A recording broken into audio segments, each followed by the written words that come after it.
কিন্তু রাজনৈতিক লিডারদের একটু শিষ্টাচার বহির্ভূত কিছু কথাবার্তা আমাদেরকে ব্যথিত করে। আমরা চাই যে একটা পিসফুল অবস্থায় একটা নির্বাচনটা অনুষ্ঠিত হোক, যাতে সব দল তাদের নিজস্ব ম্যানিফেস্টো নিয়ে তারা নির্বাচন করতে পারে, সবাই লেভেল প্লেয়িং ফিল্ড থাকে, জনগণ যাতে ভোট দিতে আগ্রহ প্রকাশ করে, তারা যেন ভোট সেন্টারে যেতে পারে নিরাপদ মনে করে।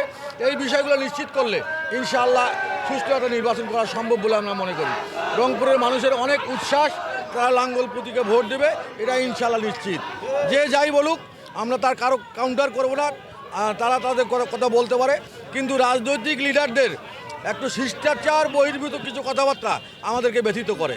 যারা কটাক্ষ করে কথা বলে, একজন বলতেছে যে লাঙ্গল ভেঙে ফেলেন, কিসের লাঙ্গল, অমুক সমুক, এই ধরনের কথা বলছে।